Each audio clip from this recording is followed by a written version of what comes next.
Hello and welcome back. Today we're going to be looking at George Bush's presidency. George Bush, who was vice president under Reagan, will be elected as president, and he will be at the end of the Cold War. So we're going to watch just a little bit on George.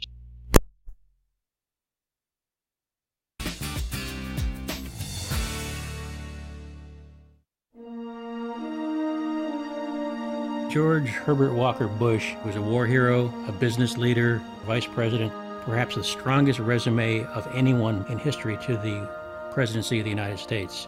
George H.W. Bush, the 41st President of the United States, was born in Milton, Massachusetts on June 12, 1924.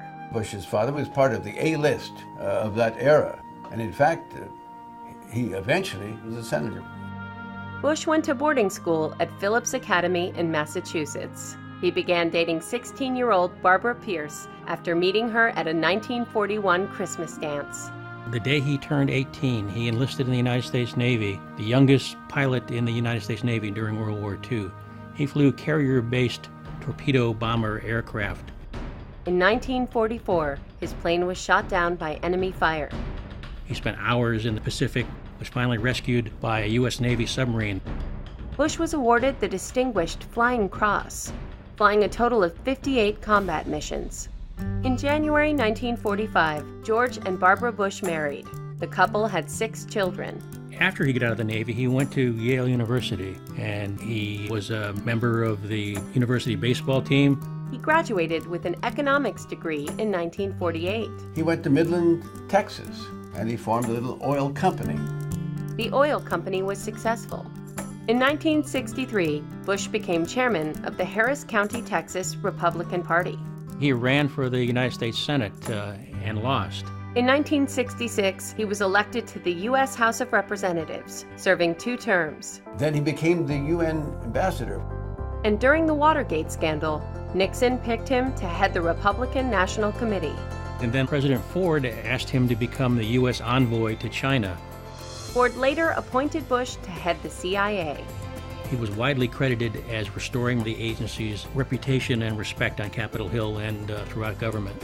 Bush ran for president in 1980, losing the Republican nomination to Ronald Reagan. Reagan saw George Bush as somebody with a great resume. Reagan picked him as his running mate, and on November 4th, 1980, the Reagan-Bush ticket defeated incumbent President Jimmy Carter. Bush served as Reagan's vice president for 2 terms, and then in 1988 ran for president. Read my lips. No new taxes. Bush won in a decisive victory over Democratic nominee Michael Dukakis. He was the first sitting vice president to be elected president since 1837. During Bush's presidency, the Soviet Union crumbled. The U.S. military removed Panamanian dictator Manuel Noriega from power. Then in August 1990, Saddam Hussein invaded oil-rich Kuwait. Without a doubt, the major success of Bush's presidency was the way he handled the Iraqi invasion of Kuwait. He put together an international coalition. The 28 countries with forces in the Gulf area have exhausted all reasonable efforts to reach a peaceful resolution, have no choice but to drive Saddam from Kuwait by force. We will not fail. They got Saddam out of Kuwait, and then they stopped. Domestically, the Bush administration was struggling. We were in a recession. In 1990, he made a deal to agree to some new taxes. His campaign promise about read my lips, no new taxes, ended up costing him. In November 1992, George Bush lost his bid for re-election to Democrat Bill Clinton. But Bush continued his public service even after leaving the White House. He was involved in a number of humanitarian operations, raising money for victims of the tsunami or the victims of Hurricane Katrina. 2 of his sons became governors, George W. and Jeb, and then George W. became president himself for 2 terms. George Bush's legacy will be that of a moral man, a man who was a patriot, who served his country in times of war and of peace, but mostly a man of character. So it was a little bit about George Bush's presidency. and George Bush himself and his history. So now we're going to be looking at the Persian Gulf War, which is kind of where we ended with that last video. The Persian Gulf War, also called the First Gulf War, is going to be where the U.S. and other countries are going to come in, and they're going to try and free Kuwait from Saddam Hussein, who had come in and taken it over. So we're going to watch this short video on the Persian Gulf War. Past century, the United States has gotten involved in its fair share of Middle Eastern affairs. In 1991, America again found itself in the middle of an armed clash, this time between Saddam Hussein's Iraq and its neighbor Kuwait, in what would become known as the Persian Gulf War. Here are 5 points you should know to better understand this conflict. Few people would have called Saddam Hussein a stable leader. From the start of his reign in 1979, he ruled with an iron and often reckless fist. In 1990, Saddam sought to acquire Kuwait's vast oil reserves. Publicly, he justified the invasion by claiming that Kuwait belonged to Iraq in the first place and had been unfairly carved out as a separate country by the League of Nations. However, Kuwait actually became independent before Iraq's sovereignty, making his thinly veiled argument ridiculous. Either way, Saddam seized Kuwait on August 8, 1990, causing an international uproar, with the United States being the loudest voice. The United States strongly condemns the Iraqi military invasion of Kuwait. Soon after the invasion, the United Nations Security Council declared that if Saddam's forces did not withdraw from Kuwait by January 15, 1991, military force would be used. You can guess what happened.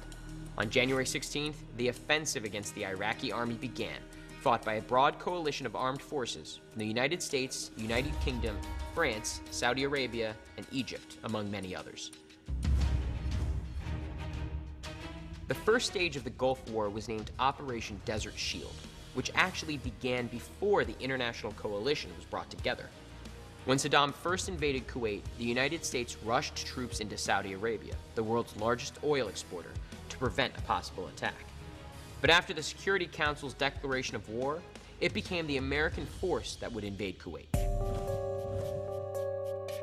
The main phase of the war was codenamed Operation Desert Storm, which began on the morning of January 17, 1991. Desert Storm was a massive bombing campaign targeting Iraqi aircraft, anti-air defenses, oil refineries, communication lines, weapon factories, bridges, and roads using the latest American military technology, including stealth bombers, cruise missiles, and smart bombs.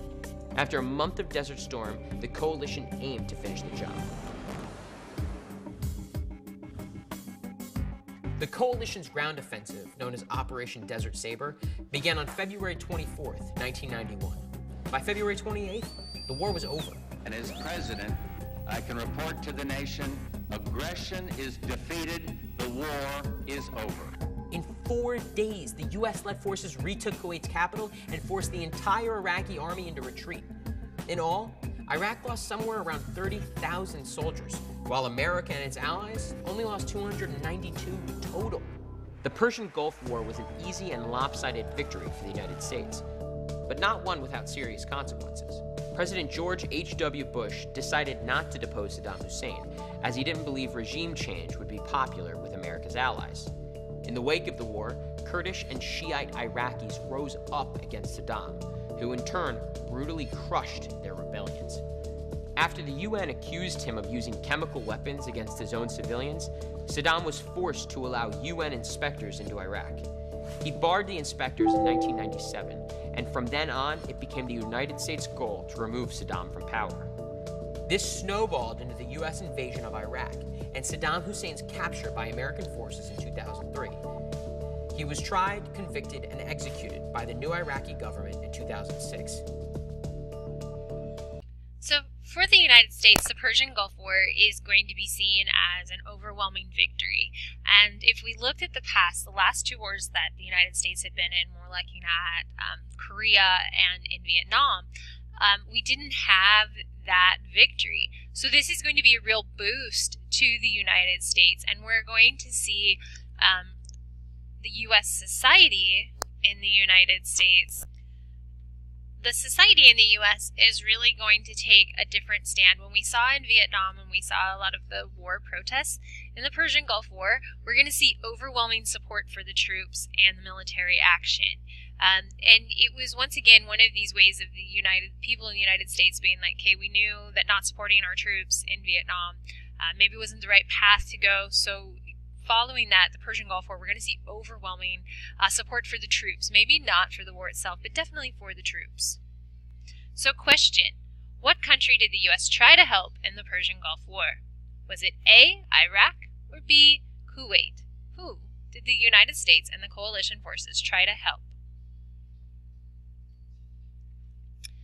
We're also going to see a lot of new technology that comes about in the late 1970s, 1980s especially, is going to be an explosion of new technology. Two of the most famous names you probably heard of, Bill Gates, Steve Jobs, they're going to bring in a whole new world with the personal computer and technology. IBM is really going to be at the forefront of leading this way of creating personal computers. Steve Jobs with Apple is going to begin to create, going to work with IBM, and then begin to create the Apple with Macintosh brand of personal computers. And Bill Gates is going to create software. He'll start with hardware for computers and then really create the software that we use so much today. And these two men are going to revolutionize technology. We're going to see the creation of Silicon Valley. We're going to see tech businesses. This is going to be computer programming. I mean, just takes off. So let's just watch this kind of short video.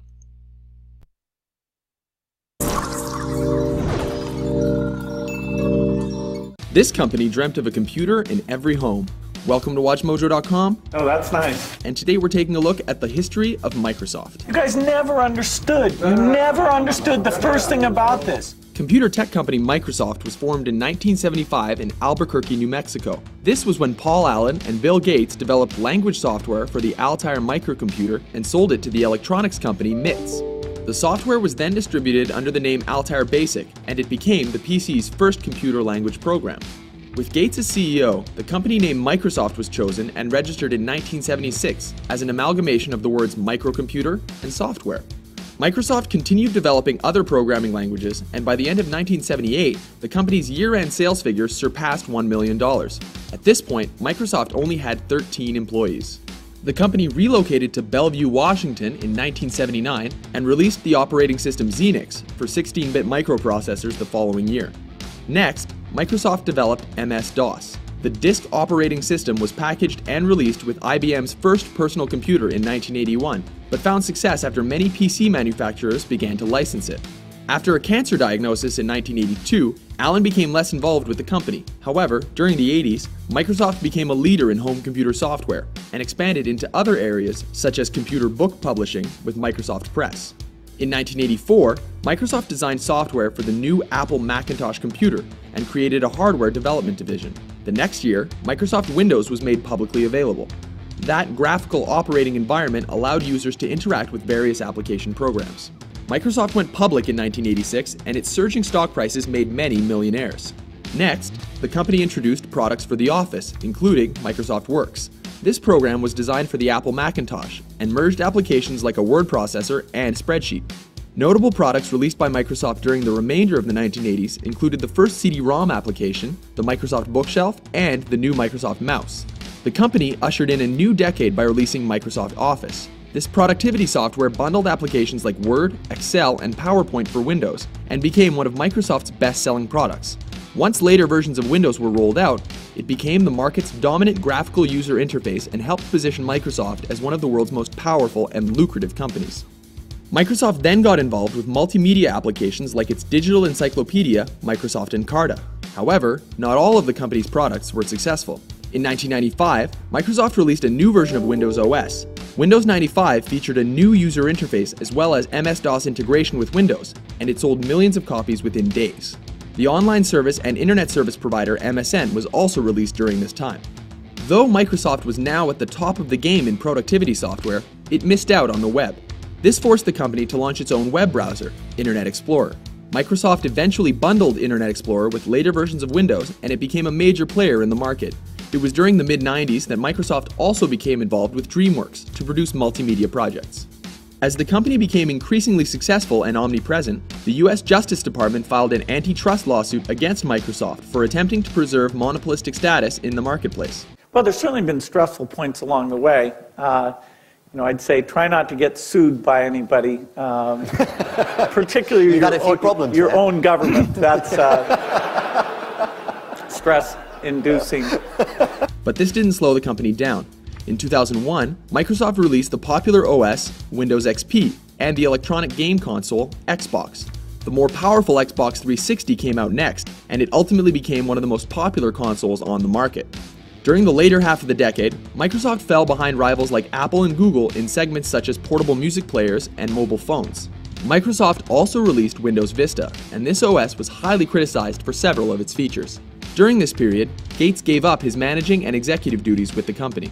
In 2009, Microsoft released Windows 7, which improved upon Vista's features. 2 years later, it made its largest acquisition to that point. The company purchased the voice and video chat application Skype for over $8 billion. Through an aggressive product roadmap and acquisitive nature, the Microsoft Corporation became and remained one of the leading technology firms in history.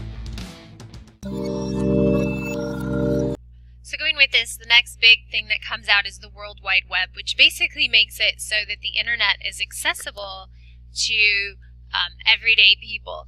And especially going into the early 90s, we see where a lot of people can get this, and then it will have so once again, the World Wide Web really opens up the internet to users, and we see this surge in personal computers because of IBM, Jobs, Gates, because the computers now become smaller.